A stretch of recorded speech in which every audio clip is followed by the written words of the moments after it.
Redditors born into a criminal family. How and when did you realize something wasn't quite right? When I was little, my parents grew tomatoes. We had several long greenhouses full of tomato plants behind our house. It wasn't until a few years ago I was talking to my sister and she asked me if I could remember ever eating or even seeing a tomato come from those plants. Oh, maybe they really were tomato plants, but your parents are horrible at gardening. Several long greenhouses of horrible gardening. Mommy, what do you and daddy do for work? We sell tomatoes. Very expensive tomatoes. Tomato? Tastes like grandma. Say what now? I was reading that and thinking exactly the same thing. My dad came home with a pretty bad hole in his shoulder and told me to dump rubbing alcohol on it. He said he tripped, but the hospital was too expensive. That and I didn't recognize the truck he came home in. Rubbing alcohol on an open wound. Wow, your dad's a beast. I once got rubbing alcohol on my anus and almost went to the How? Sometimes regular masturbation just isn't enough. Go big or go home. Go big or go to the emergency room. People keep commenting go big and go to the emergency room. Keep em common, guys.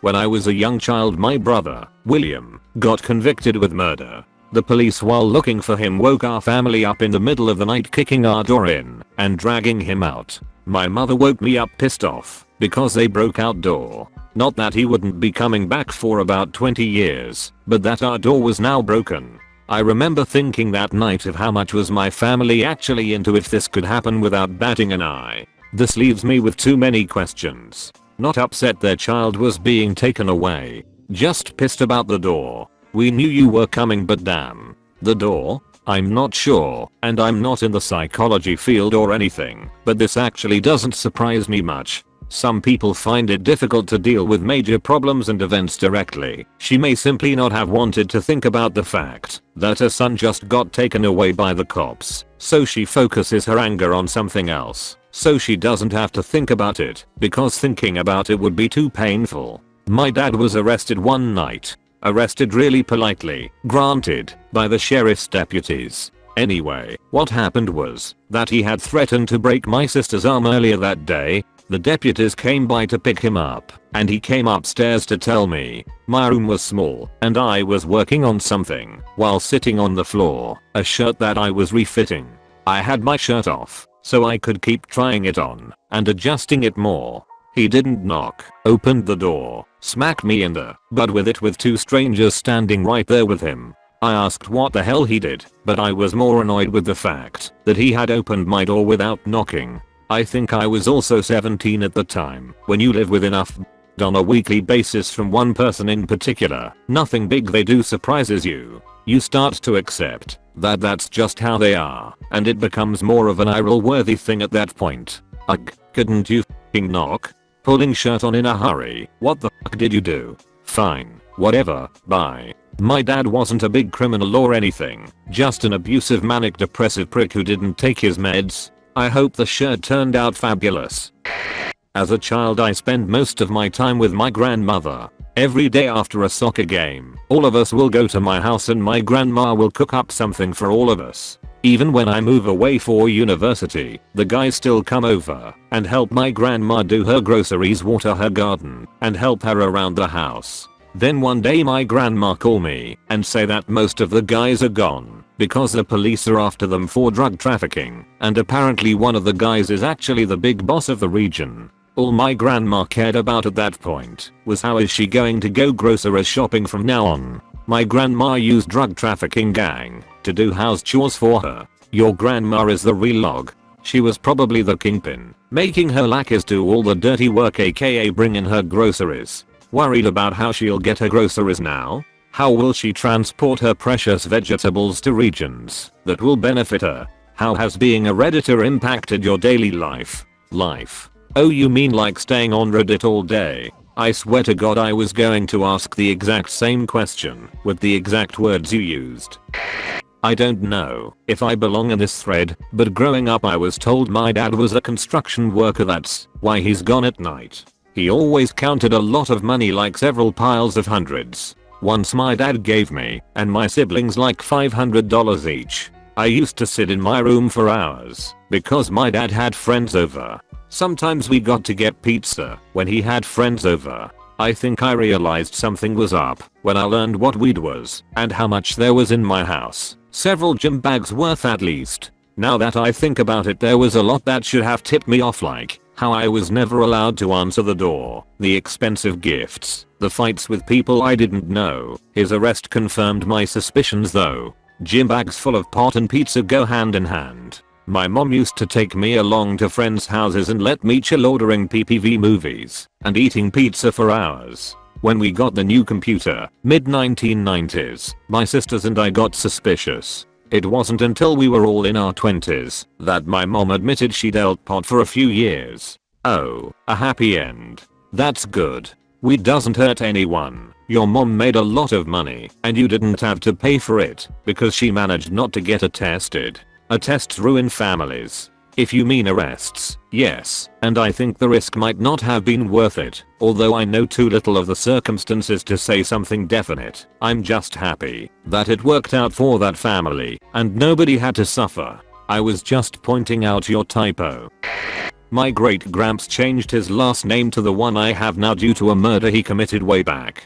All his sons were the scariest old men I've ever been around. My mom has told me some vague stories about how they used to deal with people. Luckily my pops decided to play it straight, but he had his psycho moments too. Hell, his own dad sent him to high school with a monkey wrench to deal with a particular bully. Destroyed this kid's face, I guess.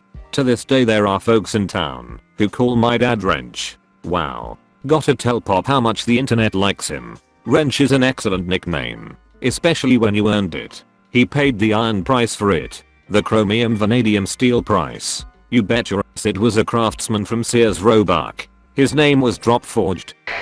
When I realized how weird it was, my family didn't have jobs, but we still had cash. Our bills were paid and we had food on the table. So what did your family do? They ate it before it got cold. Hey whoa, he never said they had warm food on the table. I think it's a she. Never f with mob princesses. Ain't that the truth? I got hooked up with a girl through a friend, who I later found out was connected. She was a nice enough gal, but her family scared the shit out of me. Luckily we decided to end things mutually, but for a while afterwards I feared something.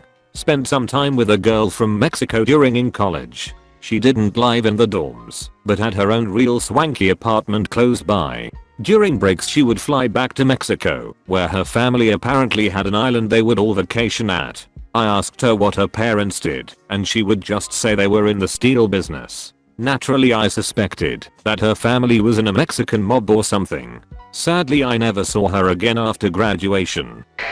Nothing big, but my father was a drug dealer before we moved. It was an extreme shock to me because he was a highly respected businessman, had a great six-figure job, and had authority in the workplace. I was 13 maybe? Freshman in high school, just snooping around the attic for no good reason before I left the house to hang out with some friends. I stumbled across this kind of hidden door, so I opened it. There was pounds upon pounds of marijuana and cocaine. I asked my father about it, thinking it was there before we moved in or something. He just said with a stupid grin on his face, "Yeah, I sell that stuff, son." My jaw hit the floor. Are you suffering from cerebral palsy? Do you have a particular affinity for breakfast? It's possible that breakfast may be your one and only job. Do not screw it up. Guys, leave Flynn alone. Clearly he's not having an A1 day. You mean an A one day, right? Just dial already. My father, whom I see about every 2 to 3 years, used to visit and would bring 5-6 green things in huge plastic wrap squares. I was about 10 when he offered me $100 to help him clear out a warehouse with hundreds of empty plant pots filled with dirt. The warehouse also had foil-covered rooms. Then he started bringing in massive white bricks from his truck when he stayed the night. Overheard a family friend talk about him breaking someone's legs with a baseball bat because they owed him money but was too scared to go to the police. He stopped everything when he got busted and nearly went to prison until his girlfriend at the time took the fall for whatever he was nearly charged with. Now he is worth millions and owns a massive company solely funded by the drugs he used to sell. Father used to sell bricks of coke and weed, is now worth millions solely from doing so. Why did the GF take the blame? If he got busted for minor possession, but had a criminal background, he would get a fairly harsh sentence. If she didn't have a record and took the fall, she would see some level of leniency. This is dependent on the area and whatnot, but that is one potential explanation. In addition to that, he could put a stash of cash somewhere for her when she gets out for cooperating. Then they both get something out of it. I did win a group of friends, and I got busted camping. It was actually the cop who suggested it. He said what the penalty would be, since it was only a misdemeanor, but he said my friend could go to jail, since it is his second offense. He also didn't have to actually put me under arrest that night, and I could just go in to do a book and release whenever I had time. It was late, and I think he just didn't want to do all of the paperwork that night. He originally came down because he thought we had fire going, and campfires were prohibited at the time in the area we were in. It was more, hey, put out the fire. That appears to be a battery powered lamp. Ah crap, you have weed, and now I have to do actual work.